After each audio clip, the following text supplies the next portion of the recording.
ஒன்று பேதுரு புஸ்தகம் 2வது அதிகாரம் 5வது வசனம்.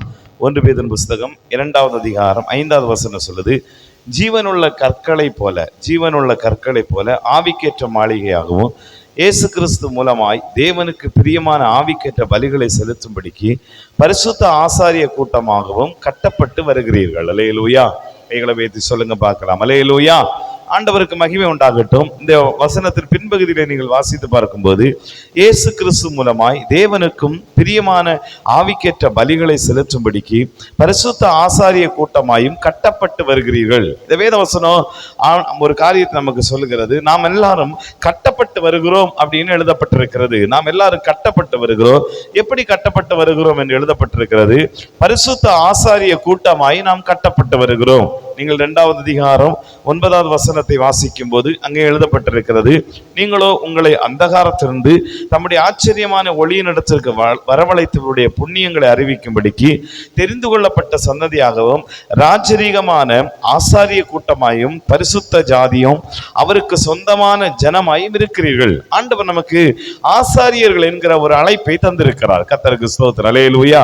அதிலே 5வது வசனத்திலே நீங்கள் ஆசாரியர்களாய் கட்டப்பட்டு வருகிறீர்கள் என்று எழுதப்பட்டிருக்கிறது. 9வது வசனத்திலே நீங்கள் ராஜரீகமான ஆசாரிய கூட்டமாய் இருக்கிறீர்கள் என்றும் எழுதப்பட்டிருக்கிறது. ஆண்டவர் ஆசாரியர்களாய் நம்மை கட்டி கொண்டிருக்கிறார். கர்த்தருக்கு ஸ்தோத்திரம். அல்லேலூயா.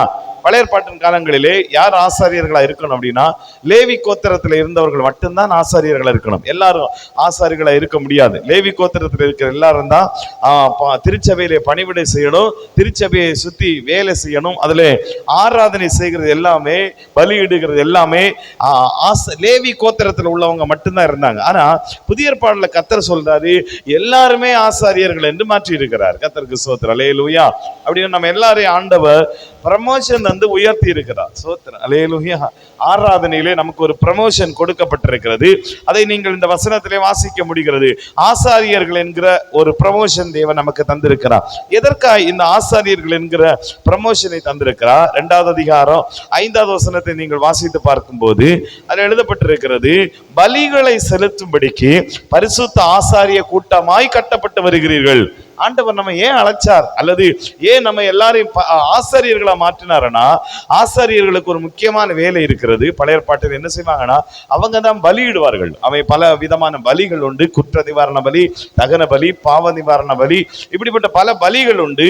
இவைகளை ஜனங்கள் செலுத்த வருவார்கள். அவர்கள் சார்பாய் இந்த ஆசாரியர்கள் செலுத்துவார்கள். அது மாத்திரமல்ல, ஆசாரியர்கள் தங்களுக்காக செலுத்துவார்கள், அவர்களுக்காக செலுத்துவார்கள்.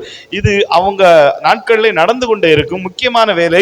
பலி செலுத்தப்பட்டு கொண்டிருக்க வேண்டும். ஜனங்களுக்காய் ஆண்டவருடைய சமூகத்திலே பலி செலுத்தப்பட வேண்டும். இப்ப பைபிள் நமக்கு என்ன சொல்லுதுன்னா, நம்மை தேவன் எதற்கு ஆசாரியர்களாய் மாற்றி இருக்கிறார்னா, பலி செலுத்தும்படியாய். அல்லேலூயா. சத்தமாய் சொல்லுங்களேன். அல்லேலூயா. அப்படின்னா நாம எல்லாரும் பலி செலுத்த வேண்டும் என்று ஆண்டவர் நமக்கு கற்றுக் கொடுக்கிறார். அப்போ நம்மிடத்திலே எதிர்பார்க்கிறார், பலி செலுத்த வேண்டும். அப்போ பலி என்கிற ஒரு வார்த்தை எழுதப்பட்டிருக்கு. அப்ப நம்ம என்ன செய்யணும்? ஆடு மாடு புறா குஞ்சுகளை கொண்டு வந்து பலியிடணும். அல்லேலூயா. ஸ்தோத்திரம். அல்லேலூயா. ஆனா அந்த வேத வசனத்தில் என்ன எழுதப்பட்டிருக்கு? அதே வசனத்தில் அழகா எழுதப்பட்டிருக்கிறது, இயேசு கிறிஸ்து மூலமாய் தேவனுக்கு பிரியமான ஆவிக்கேற்ற பலி. கடவுள் நம்மை ஆசாரியர்கள் ஆக்கிற காரணம் நம்ம எல்லாரும் பலி செலுத்தணும். ஆனா இங்க ஒரு காரியத்தை பேதுரு சொல்றார். என்ன சொல்றாருன்னா, ஆவிக்கேற்ற பலி என்று பலிகள் இருக்கிறது. பழைய ஏற்பாட்டில் ஆடு மாடு புறா இவைகளை தான் பலியா செலுத்துவார்கள். குற்ற நிவாரண பலி, தகன பலி, பாவ நிவாரண பலி, இன்னும் பல விதமான பலிகள் இருக்கிறது. எல்லாத்திற்கும் இதை தான் அவங்க செலுத்தி ஆகணும். ஆனா புதிய ஏற்பாட்டில் ஆண்டவர் ஆவிக்கேற்ற பலி என்று சொல்லி இருக்கிறார். நம்மையும் கடவுள் ஆசாரியர்களாய் மாற்றின காரணம், நாம ஆவிக்கேற்ற பலிகளை செலுத்த வேண்டும். வேதத்துல சில காரியங்கள் எழுதப்பட்டிருக்கிறது. தேவன் விரும்புகிற சில ஆவிக்குரிய பலிகளை நாம் தியானிக்க போகிறோம். ரோமருக்கு எழுதின நிருபம் 12வது அதிகாரம், ரோமருக்கு எழுதின நிருபம் 12வது அதிகாரம் 1வது வசனத்தை நீங்கள் வாசிக்கும் போது அங்கு எழுதப்பட்டிருக்கிறது. ரோமருக்கு எழுதின நிருபம் 12:1 சொல்லுகிறது, அப்படி இருக்க சகோதரரே, நீங்கள் உங்கள் சரீரங்களை பரிசுத்தமும் தேவனுக்கு பிரியமுமான ஜீவ பலியாய் ஒப்பு கொடுக்க வேண்டும் என்று தேவனுடைய இரக்கங்களை முன்னிட்டு உங்களை வேண்டிக் கொள்கிறேன். இதுவே நீங்கள் செய்யத்தக்க புத்தி உள்ள ஆராதனை. ஆண்டவர் நம்ம ஆசாரியர்களாய் மாற்றி இருக்க முக்கியமான காரணம் நாம பலி செலுத்துவது என்று சொல்லி வேதத்துல நாம் தியானிக்கிறோம். அதுல முதலாவது எழுதக்கூடிய சொல்லப்படக்கூடிய பலி என்ன பலி அப்படின்னா, பைபிள் சொல்லுகிறது, நீங்கள் உங்கள் சரீரங்களை பரிசுத்தமும் தேவனுக்கு பிரியமுமான ஜீவ பலியாய் ஒப்பு கொடுக்க வேண்டும் என்று தேவனுடைய இரக்கங்களை முன்னிட்டு உங்களை வேண்டிக் கொள்கிறேன் அப்படின்னா, முதலாவது செலுத்தப்பட வேண்டிய பலி என்ன பலி அப்படின்னா, பைபிள் எழுதப்பட்டிருக்கிறது, உங்கள் சரீரங்களை ஜீவ பலியாய் ஒப்பு கொடுக்கணும். Praise the lord. அல்லேலூயா. இப்ப நம்ம ஆடையோ மாடையோ புறாவை அடிக்க வேண்டியதில்லை, இப்ப நம்மையே அடிக்கணும். அல்லேலூயா, சோத்திரம், அல்லேலூயா. பைபிள் என்ன சொல்லுது? நீங்க நமக்கு பதிலா வேற ஒன்றை கொண்டு வந்தார்கள் பழைய பாட்டிலே, நம்முடைய பாவத்துக்கு பதிலா இன்னொன்றை கொண்டு வந்தார்கள். ஆனா மொத்தமாய் சேர்த்து இயேசு பலியிடப்பட்டதிலிருந்து இந்த மிருகங்களின் பலிகள் நிறுத்தப்பட்டது. ஆனால் ஆவிக்குரிய பலிகள் தொடருகிறது. அல்லேலூயா. ஆவிக்குரிய பலிகள் தொடருகிறது. அந்த ஆவிக்குரிய பலியை தான் இங்க சொல்லுகிறார், நம்முடைய சரீரங்களை நாம் ஆண்டவருக்கு முன்பாய் பலியாய் செலுத்தணும். நம்முடைய கை, நம்முடைய கால், நம்முடைய கண்ணு, நம்முடைய இருதயம், நம்முடைய சிந்தனை, இவைகள் எல்லாம் பலிபீடத்தில் அடுக்கி வைக்கப்படணும். அல்லேலூயா, சோத்திரம், அல்லேலூயா. பழைய ஏற்பாட்டிலே ஒன்றொன்றாய் துண்டம் துண்டமாய் வெட்டுவார்கள். அதனுடைய கரியை துண்டு துண்டமா வெட்டி அந்த கட்டைகளில் அடுக்கி அதுக்கு மேல வைத்து அதை எரிப்பார்கள், பலி செலுத்துவார்கள். ஆனா புதிய ஏற்பாட்டில் ஆண்டவர் ஒரு காரியத்தை சொல்றார். என்ன சொல்றாரு? கலாத்தியர் புஸ்தகத்தை நீங்கள் வாசித்து பார்க்கும் போது அங்கு எழுதப்பட்டிருக்கிறது, எப்படி பலி செலுத்தணும்னு சொல்லப்பட்டிருக்கிறது. கலாத்தியருக்கு எழுதின நிருபத்தை நீங்க திருப்பிக் கொள்ளுங்கள். அதுல 5வது அதிகாரம் அதுல 24 சொல்லுது. என்ன வசனம் பாருங்க, கிறிஸ்துவனுடையவர்கள் தங்கள் மாம்சத்தையும் அதன் ஆசை இச்சைகளையும் சிலுவையில் அறைந்திருக்கிறார்கள். இங்க பலி எப்படி பலியிடப்படுகிறது? ஆவிக்குரிய பலி. கிறிஸ்துவனுடையவர்கள் தங்கள் மாம்சத்தையும் தங்கள் ஆசை இச்சைகளையும் சிலுவையில் அறைந்திருக்கிறார்கள். இப்போ பலியிடப்படுகிற அனுபவத்தை இங்க பைபிள் எப்படி சொல்லுதுன்னா, நாமும் தேவனோடு கூட சிலுவையில் கொல்லப்பட வேண்டும். அல்லேலூயா. கைகளை வைத்து சொல்லுங்க பாருங்க. அல்லேலூயா. நம்முடைய சரீரத்தின் கிரியைகள், குறிப்பாய் நம்முடைய மாம்சத்தின் செயல்கள், அதை தான் இங்க பைபிள் நமக்கு கற்றுக் கொடுக்கிறது. நம்ம எல்லாரையும் ஆசாரி ஆக்கி இருக்கிறாரு, பலி செலுத்தும்படி ஆசாரியார் ஆக்கி இருக்கிறாருன்னா, நம்முடைய மாம்சத்தின் கிரியைகளை நாம சிலுவையில் அறையணும். டெய்லி நம்ம சிலுவையில் அறையணும். அல்லேலூயா, சோத்திரம், அல்லேலூயா. ஏன்னா நமக்கு எதிரியா இருப்பது யாரு தெரியுமா? நம்ம மாம்சம் தான். சோத்திரம், அல்லேலூயா. வேற யாரும் எதிரி அல்ல. ஆமென், பிரைஸ். ஆனா நமக்குள்ளே இருந்து நம்மை அடிக்கடி கவுத்து போடுகிற ஒன்று இருக்குன்னா நம்முடைய மாம்சம் தான். அநேக நேரங்களில் நமக்கு பிரச்சனையா இருக்கிறது. நம்முடைய கைகள் தான் நமக்கு பிரச்சனையா இருக்கு, நம்முடைய கண்ணு பிரச்சனையா இருக்கு, நம்ம நாக்கு ரொம்ப ரொம்ப பிரச்சனையா இருக்கு. அல்லேலூயா, சோத்திரம், அல்லேலூயா. பல நேரங்கள் அதை கண்ட்ரோல் பண்றதுக்கே முடியாத ஒரு சூழ்நிலையில நம்ம டைம்ல தோத்து போகிறோம். அப்படிப்பட்ட சூழ்நிலையில வர்றோம். ஆனா ஆண்டவர் சொல்றாரு, கிறிஸ்தனுடையவர்கள்னா அவங்க என்ன செய்வாங்கன்னா, மாம்சத்தையும் அதன் ஆசை இச்சைகளையும். இப்ப எல்லா பிரச்சனைக்கும் முக்கியமான காரணம் ஆசை. அல்லேலூயா, பிளஸ் இச்சை. இந்த ரெண்டும் தான் ஒரு மனிதனை ரொம்ப வேதனைப்படுத்துகிற காரியம். ஒரு முறை ஒரு பாஸ்டர் சொல்லிட்டு இருந்தாரு, அநேக ஜனங்கள் நல்லவர்களா இருக்கிறார்கள், எல்லா ஜனங்களும் பயங்கர பரிசுத்தவான்கள் மாதிரி இருக்காங்க, கிறிஸ்துவை அறியாதவர்களும் நல்லவர்களா இருக்கிறார்கள், ஆனா எல்லாரும் எல்லா கற்பனையும் பின்பற்றுகிறார்கள், கடைசி கற்பனையில எல்லா மனிதனும் கோட்டை விட்டுறான். அல்லேலூயா, சோத்திரம், அல்லேலூயா. அப்பா அம்மாவுக்கு செய்ய வேண்டியது செய்வாங்க, பொய் சாட்சி சொல்ல மாட்டாங்க, எதையும் செய்ய மாட்டாங்க. ஆனா இச்சைன்னு வரும்போது பிரச்சனையில மாட்டிடுவாங்க, இச்சையில போய் விழுந்து ஜெயிக்க முடியாம இருக்கிறாங்க அப்படின்னு ஒரு பாஸ்டர் சொன்னார். பைபிள் அப்படித்தான் நமக்கு கற்றுக் கொடுக்க. அவ்வளவு பிரச்சனைக்கும் காரணம் இங்க என்ன எழுதப்பட்டிருக்கு? நம்முடைய மாம்சம் பிளஸ் ஆசை பிளஸ் இச்சை அப்படின்னு எழுதிருக்கு. அதுல என்ன எழுதப்பட்டிருக்கு? அதன் ஆசை இச்சைகளையும் சிலுவையில் அறைந்திருக்கிறார்கள். நாம செலுத்த வேண்டிய பலி என்ன பலி தெரியுமா? நம்முடைய மாம்சம், நம்முடைய ஆசை, நம்முடைய இச்சை. அல்லேலூயா. இந்த மூணையும் ஒரு மனிதன் பலி செலுத்த மறந்து விட்டால் அவன் நிச்சயமா ஆசாரிய ஊழியம் செய்ய முடியாது. Praise the lord. அல்லேலூயா. நிச்சயமா ஆசாரியனா இருக்க முடியாது. ஏன்னா ஆண்டவருக்கு பலி செலுத்த வேண்டும் என்பது அவசியம். அதனால நம்முடைய மாம்சத்தையும் நம்முடைய ஆசைகளையும் நம்முடைய இச்சைகளையும் சிலுவையில என்னைக்கு அறைகிறோமோ அன்னைக்கு தான் நாம ஆசாரியர்கள். சோத்திரம், அல்லேலூயா. அதனால ஆண்டவர் என்ன செய்யறாருன்னா இது எல்லாத்தையும் அறைகிறதுக்காக நம்ம ட்ரைனிங் கொடுத்துட்டு இருக்கிறாரு. இவைகள் எல்லாம் அறையப்பட வேண்டும் என்று விரும்புகிறார். 6வது அதிகாரம், கலாத்தியர் 6வது அதிகாரத்தை திருப்பிக் கொள்ளுங்கள். அதிலே 14வது வசனத்திலே பவுல் என்ன சொல்லுகிறார் தெரியுமா? கர்த்தராகிய இயேசு கிறிஸ்து சிலுவையை குறித்து அல்லாமல் வேறொன்றை குறித்து மேன்மை பாராட்டாதிருப்பேனாக. அவரால் உலகம் எனக்கு சிலுவையில் அறையுண்டிருக்கிறது, நானும் உலகத்திற்கு சிலுவையில் அறையுண்டிருக்கிறேன். இப்ப என்ன சொல்றாருன்னா, ஆமென், ஆண்டவருடைய சிலுவை அல்லாம எனக்கு வேற ஒரு பெருமையும் இல்லை அப்படிங்கிறாரு. அப்ப சிலுவையை குறித்து அல்லாமல் வேறொன்றை குறித்து மேன்மை பாராட்டாதிருப்பேனாக. அல்லேலூயா. நமக்கு மேன்மை பாராட்டணும்னா ஒன்னே ஒண்ணு இருக்கு தெரியுமா? ஆண்டவர் சமூகத்தில் அறையப்பட்டதுதான் மேன்மை. அல்லேலூயா. கைகளை வைத்து சொல்லுங்க பார்க்கலாம். அல்லேலூயா. நமக்கு இருக்கிற பணமோ பொருளோ அந்தஸ்தோ அழகோ படிப்போ வேலையோ ஒண்ணு நமக்கு மேன்மை இல்லை. ஒன்னே ஒண்ணு மேன்மை, கிறிஸ்துவோடு அறையப்படுகிறது. Price the lord. அல்லேலூயா. நீங்க கிறிஸ்துவோடு அறையப்பட்டா நீங்க தைரியமா மேன்மை பாராட்டலாம். நான் தேவனுக்குள் இருக்கிறேன் நம்புறவங்க மாத்திரம். அல்லேலூயா. இங்க அவர் சொல்றாரு, உலகம் எனக்கு சிலுவையில் அறையுண்டிருக்கிறது, நானும் உலகத்திற்கு சிலுவையில் அறையுண்டிருக்கிறேன். உலகத்தை நான் அறைஞ்சிட்டேன், ரெண்டாவது என்னையும் அறைஞ்சிட்டேன். பவுல் என்ன அழகா சொல்றாரு பாருங்க. உலகம் தான் எனக்கு பிரச்சனை, உலகத்தை நான் அறைஞ்சிட்டேன். ரெண்டாவது நான் தான் எனக்கு பிரச்சனை, என்னையும் அறைஞ்சிட்டேன். அல்லேலூயா. சோத்திரம். அல்லேலூயா. உலகத்தை அறைஞ்சிட்டேன், என்னை அறைஞ்சிட்டேன். என்ன சொல்றாரு? உலகம் எனக்கு சிலுவையில் அறையுண்டிருக்கிறது, நானும் நான் உலகத்திற்கு வாழ மாட்டேன் என்கிறதுக்காய் என்னை நான் சிலுவையில் அறையுண்டிருக்கிறேன். 17 சொல்லுது, இனிமேல் ஒருவனும் எனக்கு வருத்தம் உண்டாக்காதிருப்பானாக. கர்த்தராகிய இயேசுவினுடைய அச்சு அடையாளங்களை நான் என் சரீரத்திலே அப்ப அடையாளங்கள் எல்லாம் நம்ம சரீரத்துல வேணும். அறையப்பட்ட அடையாளங்கள், நம்முடைய கண்ணு, நம்முடைய செவி, நம்முடைய நாவு, நம்முடைய கை, நம்முடைய மாம்சம் எல்லாம் அறையப்பட்ட அடையாளம் நம்முடைய மாம்சீகத்துல தெரியணும். அப்படின்னா என்னுடைய மாம்சம் செயல்படலைன்னா நான் அறையப்பட்டிருக்கிறேன். Price the lord. அல்லேலூயா. ஏன் இஷ்டப்படி என் மாம்சம் செயல்படலை, ஏன் இஷ்டப்படி அது என்னுடைய இச்சைகள் செயல்படலை அப்படின்னா நீங்க எங்க அறையப்பட்டிருக்கீங்க தெரியுமா? கிறிஸ்துவோடு கூட அறையப்பட்டிருக்கிறீர்கள். அல்லேலூயா. இல்ல அது அப்படித்தான் இருக்குன்னா நீங்கள் இன்னும் அறையப்படவில்லை. ஸ்தோத்திரம். அல்லேலூயா. அப்படின்னா ஆண்டவர் சொல்றாரு, ஒரு ஆசாரிய ஊழியத்துக்கு அழைக்கப்பட்டவர்கள், ஆசாரியர்களாய் தெரிந்து கொள்ளப்பட்டவர்கள் முதலாவது தன்னை ஒப்பு கொடுக்கிற பலியை செலுத்தணும். இரண்டாவது எபிரேயர்கள் நிருபத்தை திருப்பிக் கொள்வோம். திருப்பிக் கொள்வோம். அதுல ஆண்டவருடைய வார்த்தை சொல்லுகிறது. இரண்டாவது 13வது அதிகாரத்தை திருப்புங்கள். அங்க எழுதப்பட்டிருக்கிறது. 15வது வசனத்தை வாசிக்கும் போது அங்க சொல்லப்பட்டிருக்கிறது, அடுத்து ஒரு பலி செலுத்தப்பட வேண்டும்.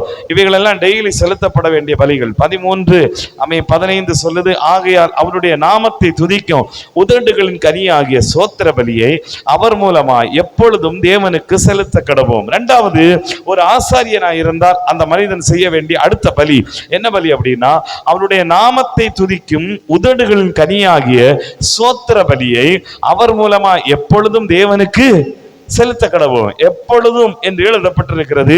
ஆண்டவரை எப்பொழுதும் துதிக்கணும் அப்படின்னு எழுதப்பட்டிருக்கு. அல்லது சோத்திர பலி, பழைய பாட்டில் சோத்திர பலி இருக்கிறது. வேதத்தை நீங்கள் பழைய பாட்டில் வாசி பார்த்தீங்கன்னா அங்கேயும் எழுதப்பட்டிருக்கு. அதுக்கு சில காரியங்களை செய்யணும் என்றும் சொல்லப்பட்டிருக்கு.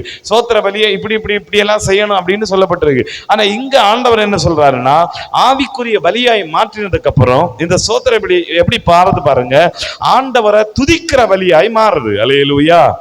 ஏதோ ஒன்றை கொடுத்து செலுத்துகிறது பழைய ஏற்பாட்டுல, ஆனா துதித்து செலுத்துறது புதிய ஏற்பாட்டுல. அல்லேலூயா.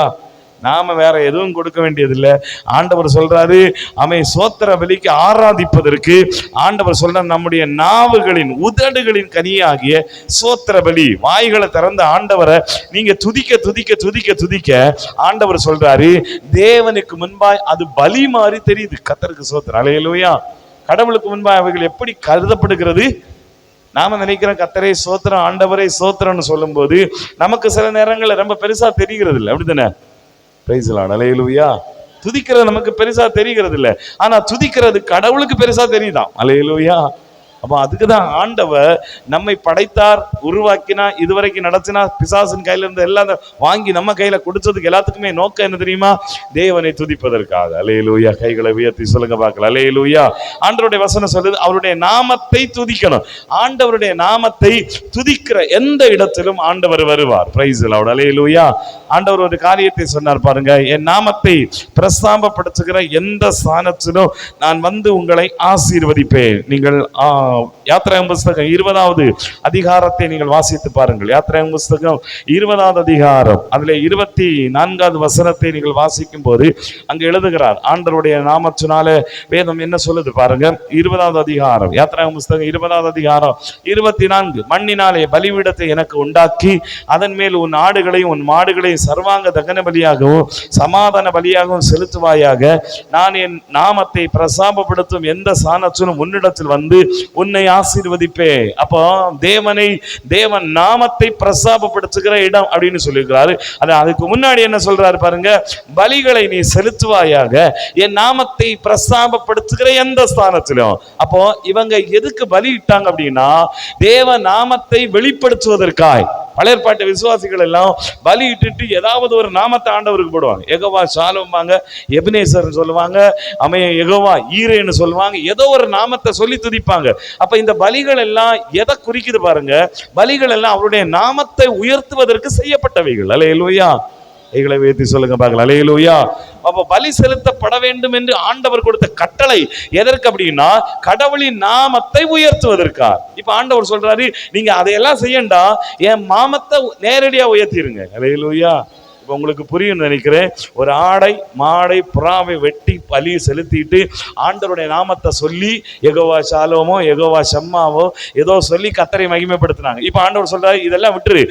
உன் நாக்குனால உன் நாவினால உதடுகளினால இந்த நாமத்தை மட்டும் சொல்லி இப்ப பலி வந்துருச்சு. அல்லேலூயா. ஐயா வைத்து சொல்லுங்க. அல்லேலூயா. புதிய ஏற்பாடு விசுவாசிகள் ரொம்ப ஈஸியா எல்லாம் வாங்கிடுறோம். அப்படித்தானே? ஈஸியா கொடுத்துறாரு. நம்ம எந்த கஷ்டமும் படல, ரட்சிக்கப்படவும் கஷ்டப்படல. இன்னைக்கு வரைக்கும் நம்ம பரலோகத்தின் பிரசனத்தை பெற்றுக்கொள்றதுக்கு எந்த விதமான கடினமும் இல்லை. ஆனா நாம் அதை செய்ய மாட்டோம். அல்லேலூயா. ஒரு ஆடை கொண்டு வானா கொண்டு வருவோம். அப்படித்தானே? மாடை கொண்டு வானா கண்டிப்பா கொண்டு வருவோம். 2 புறாவை பிடிச்சிட்டு வானா வருவோம். ஆனா துதினா துதிக்க மாட்டோம். அல்லேலூயா. ஆனா இதெல்லாம் எதுக்கு கொண்டு வந்தாருங்கிற நோக்கம் என்ன? தேவநாமம். அல்லேலூயா. அப்ப ஆண்டவர் சொல்ற, என் நாமத்தை பிரசாபப்படுத்துகிற எந்த சாணத்தில் வருவேன். கடவுளுடைய நாமத்தை எங்கெல்லாம் துதிக்கிறீங்களோ, எங்க எல்லாம் கடவுள் நாமம் ஆராதிக்கப்படுதோ அங்கே எல்லாம் கடவுள் வருவா. கைகளை உயர்த்தி சொல்லுங்க. அல்லேலூயா. ஆண்டவர் உண்மையான ஒரு ஆசாரியரா யாரை மாத்திரா தெரியுமா? தேவ நாமத்தை துதிக்க தெரிஞ்சவங்க. அப்ப எதற்கு கடவுள் நம்ம ஆசாரியர்களாக்கணும்? லேவி கோத்திரம் மட்டும் அது மாதிரி ஒரே ஒரு குரூப்பை மட்டும் தெரிஞ்செடுத்து நீங்க மட்டும் எனக்கு ஆராய்ச்சா போதும்னு சொல்லி இருக்கலாமே. இல்லையே. ஏன் புதிய ஏற்பாட்டுல அவ்வளவு பேர் ஆசாரியராக்குறாருன்னா ஒவ்வொருத்தரும் தனித்தனியா பலி செலுத்தப்பட வேண்டியது அவசியம். ஒவ்வொருத்தரும் ஆண்டவருக்கு துதி என்கிற பலியையும் அர்ப்பணிப்பு என்கிற பலியையும் செலுத்த வேண்டியது அவசியம். அல்லேலூயா. அதனால தான் கடவுள் நமக்கு இந்த ஆசாரிய ஊழியத்தை கொடுத்திருக்கிறார். Praise the lord. அல்லேலூயா. ஆண்டவர் ஆசாரியர்கள் ஆக்கிறதுக்கு காரணம் தேவனுக்கு முன்பாக ஆவிக்கற்ற பலியை செலுத்து. அல்லேலூயா. அவர் அப்படி எழுந்து நிற்கலாமா? ஜெபிக்கலாம். அவர் நம்ம அப்படியே ஜெபிக்கலாம். ஆண்டவருடைய சமூகத்துல நாம் ஜெபிக்கலாமா? ஆமென். தேவனுக்கு ஏற்ற பலிகள். Praise the lord. ஹல்லேலூயா. ஆண்டவர் கேட்கக்கூடிய பலிகள். ஹல்லேலூயா. ஹல்லேலூயா. ஆமென். ஸ்தோத்திரம் ஸ்தோத்திரம் ஸ்தோத்திரம். எல்லாரும் ஆண்டவரை மகிமைப்படுத்துவோமா? 2 பலிகளை பார்த்தோம். ஒன்று அர்ப்பணிப்பின் பலி. நம்முடைய மாம்சீகத்தை ஆண்டவருக்கு முன்பாக அடிக்கக்கூடிய அந்த அர்ப்பணிப்பின் பலி. ஹல்லேலூயா. கடவுள் நம்மை எதற்கு ஆசாரியர்களாக்கினா? வேதம் நமக்கு கற்றுக் கொடுக்கிறது. ஆசாரியர்கள் காரணம் அவருக்கு நம்ம பலி செலுத்துவதற்காய். சாதாரண பலி அல்ல. பழைய ஏற்பாட்டில் சொல்லப்பட்ட ஆடு மாடுகள் மிருகங்களின் பலி புறாக்களின் பலிகள் அல்ல. இதற்கு மேலான ஒரு பலி. அதை தான் ஆண்டவர் நம்ம கற்றுக் கொடுக்கிறார். நம்மை நாமே அர்ப்பணித்தல், அதுதான் பலி. ஹல்லேலூயா. ஆண்டவர் இதை தான் நம்மிடத்துல எதிர்பார்க்கிறார். எதற்கு ஆசாரியர்கள்? நீங்க உங்களை ஆண்டவருக்காக சிலுவையில் அறையப்படும்படி ஒப்பு கொடுத்தல். கிறிஸ்துவனுடையர்கள் மாம்சத்தையும் ஆசைகளையும் இச்சைகளையும் எல்லாவற்றையும் சிலுவையில் அறைந்திருக்கிறார்கள். அநேக நேரங்கள் நம்முடைய மாம்சமும் நம்முடைய ஆசைகளும் நம்முடைய இச்சைகளும் தான் நாம் அநேக நேரங்களிலே ஆண்டவரை விட்டு போறதுக்கு காரணம். இவன் பைபிள் சொல்லுகிறது, அவ்வளத்தையும் தேவனுக்கு முன்பாக நான் ஸ்தோத்திரம் அவைகளை அறைந்து போடுகிறேன். பவுல் சொல்லுகிறார், உலகம் எனக்கு சிலுவையில் அறையுண்டு இருக்கிறது, நானும் உலகத்திற்கு சிலுவையில் அறையுண்டு இருக்கிறேன். தேவன் நம்மை ஆசாரியர்கள் ஆக்கினது நாம சிலுவையில் அவரோடு கூட அறையப்படும்படியாய். பழைய ஏற்பாட்டிலே துண்டம் துண்டமாய் வெட்டி கட்டைகளில் அடுக்கி பலியை செலுத்தினார்கள். புதிய ஏற்பாட்டிலே சிலுவையோடு கூட நம்முடைய பலிகள் செலுத்தப்படுகிறது. நம்முடைய சரீரம், நம்முடைய ஆசை, நம்முடைய இச்சைகள் எல்லாம் சிலுவையோடு சேர்த்து ஆண்டவரோடு சேர்ந்து அறையப்படுகிறது. ஹல்லேலூயா. அறையப்பட்ட பிற்பாடு அவைகள் செயல்படுவதில்லை. தேவ சமூகத்தில் ஒப்பு கொடுப்பீங்களா? எங்கள் சரீரங்களை முற்றிலுமாய் நாங்கள் அர்ப்பணிக்கிறோம் ஆண்டவரே. வேதம் சொல்லுது, அப்படி இருக்க சகோதரர்களே, நீங்கள் உங்கள் சரீரங்களை பரிசுத்தமும் தேவனுக்கு பிரியமான ஜீவ பலியா ஒப்பு கொடுக்க வேண்டும் என்று வேண்டிக் கொள்கிறேன். இதுவே நீங்கள் செய்யத்தக்க புத்தியுள்ள ஆராதனை. இது சாதாரண காரியமாய் எண்ணப்படவில்லை, ஆராதனையாய் கூட எண்ணப்படுகிறது. ஹல்லேலூயா. நாம ஒப்பு கொடுக்கக்கூடிய பலி ஆராதனை எண்ணப்படுகிறது. பலியும் ஆராதனையும் எல்லாம் இணைந்துதான் வருகிறது. அதனாலதான் ஆண்டவர் பழைய ஏற்பாட்டிலே மிருகங்களை அடிக்கும் போது சொல்லுகிறார், என் நாமத்தை பிரஸ்தாபப்படுத்துகிற எந்த சாணத்திலும் அவங்க செலுத்துகிற பலிகள் எல்லாம் கடவுள் நாமத்தை உயர்த்துகிறதா இருந்தது. அந்த இடம் அவர்கள் செலுத்தி ஆண்டவருடைய நாமத்தை துதித்தார்கள். அதுதான் அந்த பலியிடுகளின் நோக்கம். அதான் ஆண்டவர் சொல்றாரு. அந்த நோக்கத்தை புதிய ஏற்பாட்டில் ஆண்டவர் சொல்றாரு, அந்த பலிகள் எல்லாவற்றுக்கும் மேலாய் நான் என்னை பலியாய் கொடுத்து விட்டேன், அதனால நீங்க உதடுகளின் கனியாகிய ஸ்தோத்திர பலியை செலுத்துங்க. ஆண்டவரை துதிக்கக்கூடிய, நாமத்தை துதிக்கக்கூடிய ஸ்தோத்திர பலி. எல்லாரும் ஆண்டவருக்கு நன்றி செலுத்துவோமா? உடைய நாமத்தை உயர்த்துகிறோம் ஆண்டவரே, உம்மை உயர்த்துகிறோம், உம்மை மகிமைப்படுத்துகிறோம் ஆண்டவரே. இயேசுவே, உம்முடைய நாமத்துக்கு ஸ்தோத்திரம் செலுத்துகிறோம். நீங்க கடவுளுடைய நாமத்தை துதிக்க துதிக்க துதிக்க துதிக்க அவைகள் எல்லாம் பரலோகத்தில் பலியாய் அங்கீகரிக்கப்படுகிறது. நம்ம அநேக நேரங்களை நினைக்கிறோம், ஸ்தோத்திரம் பண்றதுனால என்ன பிரயோஜனம், ஆராதிக்கிறது என்ன பிரயோஜனம், இதனால என்ன நடந்துற போகுது? வேதம் சொல்லுது, அவைகள் எல்லாம் பலி செலுத்தப்படுகிறது. அதனாலதான் சிறைச்சாலைகளே பவுலும் சீலாவும் ஆராதிக்க தொடங்கின போது அது பலியாய் பரலோகத்துக்கு போனதுனால், அந்த பலி அங்கீகரிக்கப்பட்டதுனால பரலோகத்திலிருந்து வல்லமை இறங்கி வந்தது. எந்த இடத்துல எல்லாம் பலிகள் அங்கீகரிக்கப்படுகிறதோ, எந்த இடத்துல எல்லாம் பலிகள் ஏற்றுக்கொள்ளப்படுகிறதோ, அந்த இடத்துல தேவனுடைய செயல் உண்டாகும். ஹல்லேலூயா. நீங்க ஆராதிக்கிற ஆராதனை பலியாய் பரலோகத்துக்கு போனா போனா அங்கே இருந்து ஆண்டவர் பலியை அங்கீகரித்து உங்களுக்கான விடையையும் கொண்டு வருவார், பதிலையும் கொண்டு வருவார். ஹல்லேலூயா. அதனால துதிச்சா கர்த்தரை முழு மனதோடு துதிங்க, ஆராதிச்சா கர்த்தரை முழு மனதோடு ஆராதிங்க. ஸ்தோத்திரம் பண்ணினா ஆண்டவரை நாம திறந்து கர்த்தாவே என்று சொல்லி அவரை ஸ்தோத்திரம் பண்ணுங்க. எல்லாரும் ஆண்டவருக்கு நன்றி செலுத்துவோமா? ஹல்லேலூயா. கல்வாரி திருப்பீடமே, கரை போக்கும் திரு ரத்தமே, கல்வாரி திருப்பீடமே, கரை போக்கும் திரு ரத்தமே, உயிருள்ள பரிசுத்த ஜீவ பலியாக ஒப்பு கொடுத்தமையா, உயிருள்ள பரிசுத்த ஜீவ பலியாக ஒப்பு கொடுத்தமையா. மகிமை மகிமை மாட்சிமை மாறாய நேசருக்கே, மகிமை மகிமை மாட்சிமை மாறாய நேசருக்கே, ஈசோப்பினால் கழுவும் இன்றே சுத்தமாவோ, ஈசோப்பினால் கழுவும் இன்றே சுத்தமாவோ, உரைகின்ற பனி போல வெண்மையாவோம் ஐயா உம் திரு வார்த்தையினார், உரைகின்ற பனி போல வெண்மையாவோம் ஐயா உம் திரு வார்த்தையினார். மகிமை மகிமை மாட்சிமை மாறாய நேசருக்கே. எல்லாரும் ஆண்டவரை பார்த்து சொல்லுங்க, ஆண்டவரே.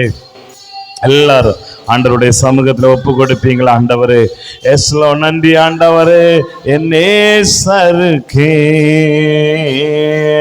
தூபமாய் நறுமணமா துதிகளை செலுத்துகிறோம், தூபமாய் நறுமணமா துதிகளை செலுத்துகிறோம். என்னாலும் எப்போதும் எல்லா ஜெபத்தோடும் ஆவியில் ஜெபிக்கின்றோம். சொல்லுங்க ஆண்டவரை பார்த்து, என்னாலும் எப்போதும் எல்லா ஜெபத்தோடும் ஆவியில் ஜெபிக்கின்றோம். மகிமை ஸ்தோத்திரம் பண்ணுங்களே ஆண்டவரை பார்த்து நல்ல சத்தமாய், அப்பா எங்கள் தெய்வத்தை நாங்கள் ஆராதனை செய்கிறோம், நாமத்தை பிரஸ்தாபப்படுத்துகின்ற சாணத்தின் மறுவின்னு சொன்னீங்களே ஆண்டவரே. எங்க நடுவில் வந்து எங்களை ஆசீர்வதிக்கிற பரிசுத்த தெய்வமே, உம்மை உயர்த்துகிறோம் ஆண்டவரே. இயேசுவே உமக்கு நன்றி அப்பா. ஏசையா அப்பாவும் சமூகத்தில் அப்பங்கள் நாங்களையா, அப்பாவும் சமூகத்தில் அப்பங்கள் நாங்களையா, எப்போதும் தீரு பாதம் அமர்ந்திட ஏங்கி தவிக்கின்றோ. அம்மே, உங்க ஏக்கம் இருக்கிறதா? எப்போதும் ஆண்டவருடைய சமூகத்துல காத்திருக்கக்கூடிய ஏக்கம் இருக்கிறதா? உங்களை தான் ஆண்டவன் நேசிக்கிறார், உங்களை தான் ஆசாரியர்களாய் மாற்றுகிறார். நீங்க தான் ஆண்டவருக்கு தேவை. ஆண்டவரால் தெரிந்து கொள்ளப்பட்ட ஆசாரிய கூட்டம் நீங்க தான். ஆண்டவருடைய சமூகத்துல சொல்லுங்க, ஆண்டவரே எங்களை அர்ப்பணித்து நாங்களுமே ஆராதிப்போம் ஆண்டவரே, உடைய நாமத்தை மகிமைப்படுத்துவோம் ஆண்டவரே. இயேசுவை பார்த்து எல்லாரும் சொல்லுங்க, ஏசையா மகிமை மகிமை மாட்சிமை மாறாய நேசருக்கே, மகிமை மகிமை மாட்சிமை மாறாய நேசருக்கே, மகிமை மகிமை மாட்சிமை மாறாய நேசருக்கே. ஒப்பு கொடுப்பீங்களா ஆண்டவரே? உம்மை ஆராதிப்போம். ஆவிக்கேற்ற வழிகளை எங்களிடத்தை எதிர்பார்க்கிறீரே, அவைகளை நாங்கள் தினமும் செய்ய கர்த்தர் எங்களுக்கு உதவி செய்யுங்க தகப்பனே. நாங்கள் ஆண்டவரை உம்மை ஆராதிக்க எங்களுக்கு உதவி செய்யுங்க. ஒப்பு கொடுப்பீங்களா? எங்கள் அன்பு தகப்பனே, பரிசுத்தமுள்ள பிதாவே, இரக்கம் நிறைந்த தகப்பனே, ஒருவராய் பெரிய காரியங்களை செய்கிற எங்கள் தகப்பனே, இந்த இரவு வேளையில் கர்த்தர் எங்களோடு பேசினதற்காய் நன்றி. உடைய வார்த்தை வெளிப்பட்டதற்காய் நன்றி. உடைய வார்த்தை எங்களுக்குள் கிரியை செய்ததற்காய் நன்றி. பரிசுத்தாவியானவரே, எங்கள் கூட உடைய வசனத்தை அனுப்பினீங்க ஆண்டவரே. கோடி ஸ்தோத்திரங்களப்பா. ஆண்டவரே, நாங்கள் ரகசியங்களை அறிந்து கொண்டு எங்கள் வாழ்க்கையில் நாங்கள் ஆசாரிய வேலையை, ஆசாரிய ஊழியத்தை செய்வதற்கு எங்களுக்கு உதவி செய்யுங்க ஆண்டவரே. ராஜரீக ஆசாரிய கூட்டமாய் கத்திரங்களை மாற்றி இருக்கிறீரே ஆண்டவரே. எங்களை ஆசாரியர்களாய் பலிகளை செலுத்துவதற்கு எங்களை தெரிந்தெடுத்திருக்கிறீரே, கட்டி கொண்டிருக்கிறீரே, அதற்காக நன்றி செலுத்துகிறோம் ஆண்டவருடைய கரத்தில் எங்களை முழுவதுமாய் நாங்கள் ஒப்பு கொடுக்கிறோம். அந்த அவ்வளோ பேர் ஆசீர்வதிங்க. உங்களுடைய விசேஷித்த கிருபையும் பிரசன்னமும் மகிமையும் அந்த பிள்ளைகளை தாங்கட்டும். தியானித்த வசனங்கள் கிரிய செய்யட்டும். எல்லா தடைகளும் உடைக்கப்படட்டும். ஆண்டவர் ஆசாரிய ஊழியத்தை நாங்கள் சிறப்பாய் செய்து தேவ ராஜ்யத்துக்குள்ள வந்து சேர கர்த்தர் எங்களுக்கு உதவி செய்யுங்க. அந்த அவ்வளோ பேரையும் கர்த்தருடைய கிருபை தாங்கட்டும், உடைய பிரசனம் தாங்கட்டும், உடைய மகிமை தாங்கட்டும். ஆண்டவர் ஒவ்வொரு பேரையும் பலப்படுத்துகிறதுக்காக நன்றி செலுத்துகிறோம். துதி கன மகிமை உமக்கு செலுத்துகிறோம். இயேசு நம்